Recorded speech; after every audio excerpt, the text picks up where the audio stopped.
Hello everyone. Today I will be going over the lesson on the Spanish-American War.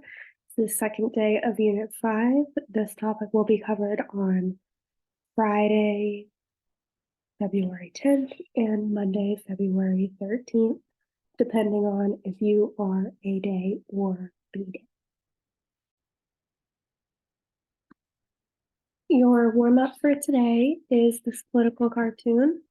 As always, I want you to please pause and think about your responses before I go over them with you in this video. How does the cartoon depict Cuba and the Philippines? How is the United States depicted? And what is the message that is being conveyed in this political cartoon? In this cartoon, this is meant to be Cuba, this is meant to be the Philippines. They're being portrayed as children. While this is the United States, portraying the United States, an old man watching over, supervising the children as they play. Or rather, Cuba is playing with these Americanized toys. We've got the Statue of Liberty, the military soldiers, and the Philippines is looking on in horror. This demonstrates that Cuba has undergone imperialism and the Philippines is nervous that they will be next.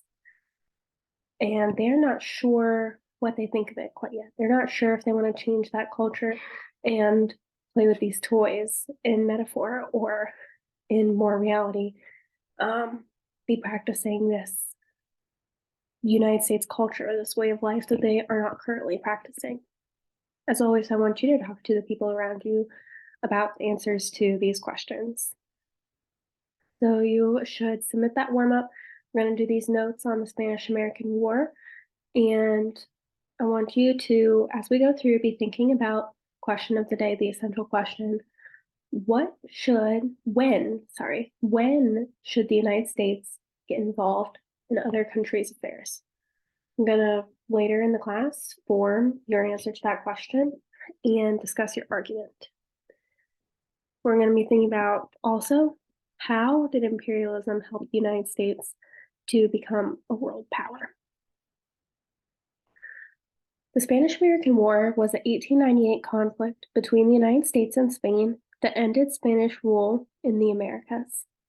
It resulted in the U.S. acquisition of territories in the Western Pacific and Latin America.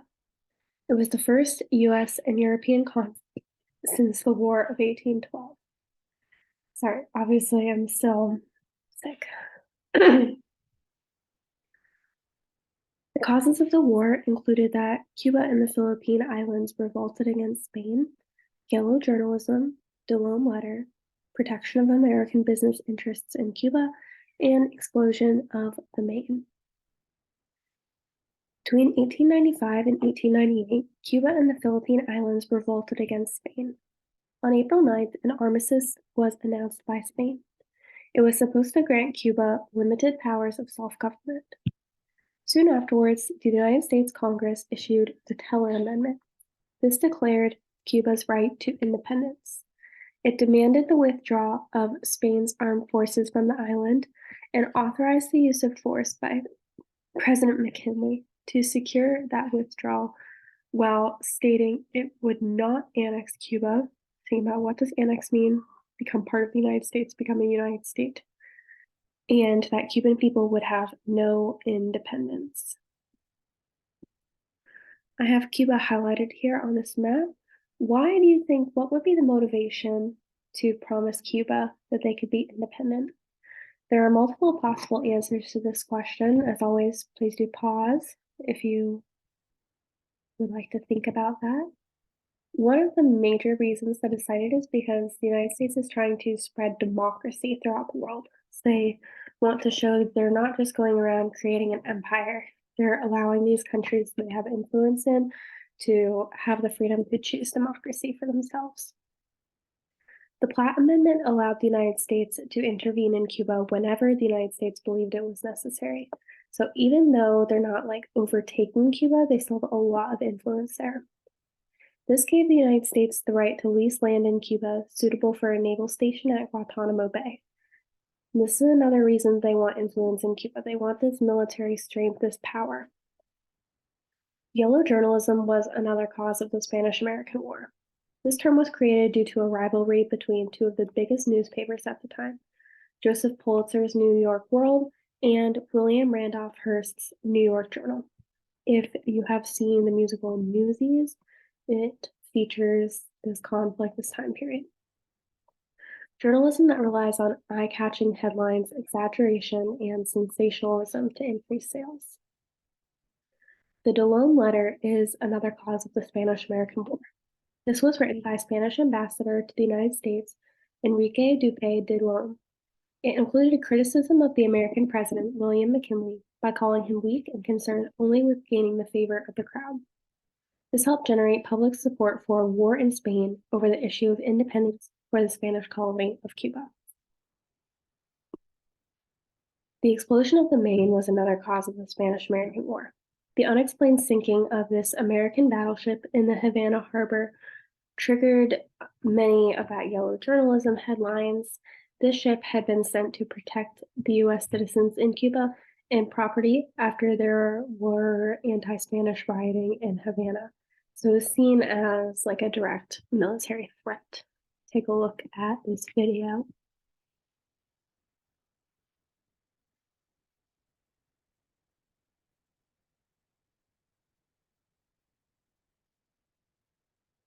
Late January 1898, one of America's newest battleships, the USS Maine, sailed into Havana Harbor as a show of support for Cuban revolutionaries. We can watch more of that in class. For time purposes, I'm going to move on here. The war was pretty one-sided. Spain did not was not prepared with an army or navy for a distant war with a world power like the United States. The Battle of Manila Bay was one of the significant battles taking place on May 1st, 1898. The U.S. naval squadron in the Philippines was led by the commander George Dewey. The invasion of Cuba took place on July 3rd, and an army of regular troops and volunteers under General William Schaffner, Navy Theodore Roosevelt, and his first volunteer cavalry, the Rough Riders. Santiago, all of the Spanish ships, came under heavy fire from the United States guns and either burned or sunk, and the Spanish surrendered on July 17th. It was a short little war, sometimes called the Splendid Little War, because it was so short. The Treaty of Paris ended the Spanish-American War. It was signed on December 10th, 1898. Spanish renounced all claims to Cuba, and the United States acquired 4 Spanish islands, Puerto Rico, Guam, and Wake Island. It transferred sovereignty over the Philippines to the United States as well for $20 million. Here's this quote. It was called a splendid little war. Secretary of State John Hay called it this because the United States victory was so fast in under 3 months. The United States emerged as a world power due to this war. And due to the United States occupation of the Philippines, the Philippine-American War began in February of 1899 and lasted until 1902.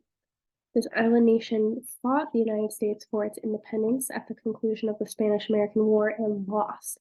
Therefore, the United States controlled the Philippines until 1946. Here are the Philippines off the coast of Asia. Given the causes of imperialism that we discussed yesterday, why do you guys think that the United States would want to control the Philippines? Think about that for a moment. One of the possible reasons could be that they want access to trade there. They want access to the labor force there. Maybe they want to spread their culture, their religion to the people who live in the Philippines. Those are some possible reasons you could cite. Right, for the activity for today, I'm going to discuss for a moment, when should the United States get involved in the affairs of other countries? I'm going to have you guys say you think they should always, sometimes, rarely, or never get involved in the affairs of other countries, and form a group based off of that. In your group, going to have a note taker, a presenter, a designer, a responder, a tracker, and a timekeeper. The note taker's responsibility is to make sure that the whole top half of the worksheet before the sources is complete. You're going to share the document with the group and record the group's answers on the document. Everyone should be typing on the document, even if you are not the note taker. I only have an assigned note taker because I want it to be this person's responsibility to read over these answers and make sure that it really does capture the group's conversation. But they should not be the only one typing on this document. This is what your document is going to look like. So wherever you see red, that's where you should be filling in an answer. So you should answer here. What's your group's opinion? Why do you have that opinion? List everyone in your group there. And this is the section I'm talking about here. So there are some sources below and your modern example. I'm going to be filling it. Let's keep going over these first. The presenter is going to go over the group's opening statement, why you have this belief, cite the sources and reasons. The designer will lead the group in designing follow-up questions for the other groups and ask them those questions. The responder will lead your group in responding to other groups' follow-up questions. The tracker will make sure that everyone actively participates. You guys know that role. If you see somebody not participating, you'll say, Julia, make sure you speak up. What do you think about this? Something like that. And the timekeeper will obviously be keeping the time, making sure that you are on track. So first, you are going to analyze the primary sources. You don't have individual questions about each source. So you are just maybe divide them up among your group, maybe skim through the titles and contextualization information to see which ones you want to read in more detail. And you are going to find from those sources, find a source and quote that you can use to defend your argument and capture it in that section I just pointed out on the worksheet. You need, I have changed it to just 2 sources and quotes. Then you will design your argument, explain why you have that position. The presenter, practice giving an opening statement to your group. Why do you have that opinion? Bringing in your evidence from the text. The designer is going to create follow-up questions for the other groups with opposing opinions trying to refute their argument.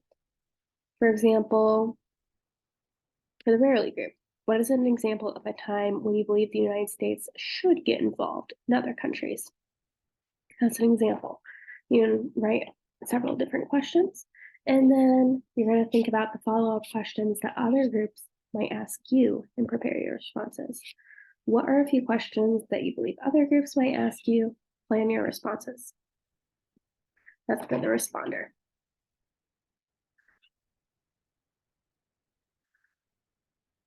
I'm going to skip the example for now.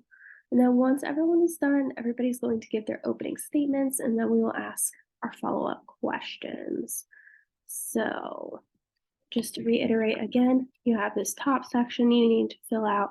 So you've got all these sources. You're going to look through them, find evidence that you can use to support your argument, how often the United States should get involved in other countries' affairs.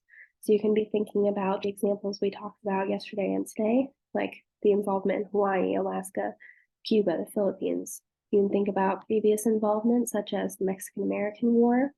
And you can think about present-day examples, like getting involved to support the people of Ukraine as they have faced invasion. You can talk about World War II as more of a modern example, something like that. You're going to pull 2 examples from the sources and then talk about a modern day example. So I have some listed. You can use these, like the war in Iraq, Afghanistan, Persian Gulf War, to support your argument of why. This is where you can write down your follow-up questions and where you can write some planned responses. So depending on the group role that you decide, that is what I would like you to do here. If you end up being absent on this day, if you're watching this video because you are absent, please write here, I was absent, create an opinion, form an opinion for this question, and then do this entire section, your two sources that support your argument, and your modern day example. But you can cut the follow-up questions and planned responses because you won't be here for our class discussion. At the end of class today, you're going to complete your exit ticket, which is how did imperialism help the United States become a world power? Thank you for listening in today. I look forward to seeing you for the rest of Unit 5's lesson.